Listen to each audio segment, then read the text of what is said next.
Hello and welcome to Spectrum 360. I'm Sarah DiNatale. Starting off this week's newscast is Saturday's Housing Blitz. Our Samaya Abdus-Salam was on the scene as inspectors found numerous housing violations near UB's South Campus. Thanks, Sarah. On Saturday, Director of Off-Campus Student Services Daniel Ryan and inspectors from the City of Buffalo conducted the first Housing Blitz of the year. Ryan and inspectors randomly selected houses on Winspear and Northrop Avenues and checked for working smoke detectors, carbon monoxide detectors, properly ventilated furnaces, covered electrical sockets, and working locks on both the doors and the windows. Out of the 30 houses inspected, there were 4 instances of students living in the attic. City inspectors said students living in the attic is a fire hazard because there's only one entryway. If a house does not have a fire escape, rooms in the attic are deemed as unlivable. The problems with many of the houses were visible to students. Will Robinson, a senior sociology major, found that the only cabinet in his kitchen is decaying. Now, he uses the bedroom next to the kitchen as his pantry. In the basement of Robinson's house, a hole in the wall surrounding the furnace's ventilation is letting carbon monoxide back into the house. Landlords will be given a letter from the city stating that the housing modifications have to be made within 30 days. If not, the landlords can be tried in court.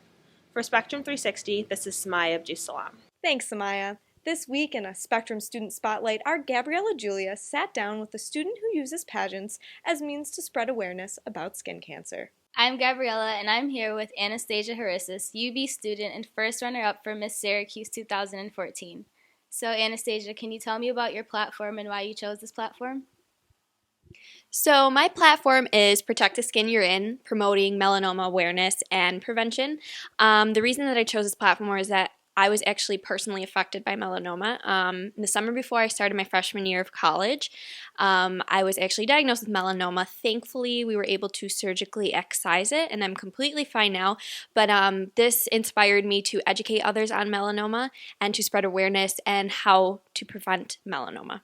Tell me what you love most about doing beauty pageants. I could go on and on about the things that I love about pageantry, but I think the thing that I love the most and probably the biggest reason why I continue to compete is the sisterhood and the camaraderie that I have developed with other young women who have chosen to compete within the Miss America organizations. I've made so many friends, and it's just a wonderful experience.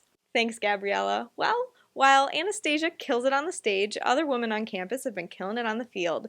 The women's soccer team's winning streak continued Sunday at a playoff game. Our Tom Dinky and Quentin Hayes were there to check out the action. This is Tom Dinky alongside Quentin Haynes after the women's soccer team's MAC tournament quarterfinal victory over Toledo.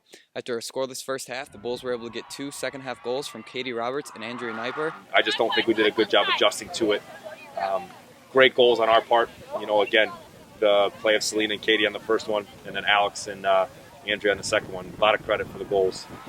But we know as a group we're going to have to be a lot better if we want to be successful next weekend. Quentin, what really kind of stood out in the game to you? Katie Roberts scoring a goal. I think it was one of the better plays of the game. Selena Carino with an excellent pass cross from left to right and got Roberts the goal there. But another thing that stood out to me, the defense was great because usually about 20 yards out, Toledo didn't get a goal. They didn't even get really any chances early in the first half. The second half, after the goal, was really Buffalo taking their foot off the gas. But for the most part, the defense looked pretty good. It's awesome. I mean, I've obviously never really been a part of anything like this. Last year we didn't make the tournament, so it's really great, and it's exciting that we get to host. All the games are here, so no matter what, if we make it to the final, it's here. So it's really awesome. It feels great. The Bulls next host Ball State on Friday here at UB Stadium in the MAC semifinal. Alongside Quentin Haynes, I'm Tom Dinky. Thanks, guys. Well, that's it for Spectrum 360. I'm Sarah DiNatale. Thanks for tuning in, and be sure to pick up the paper every Monday, Wednesday, and Friday.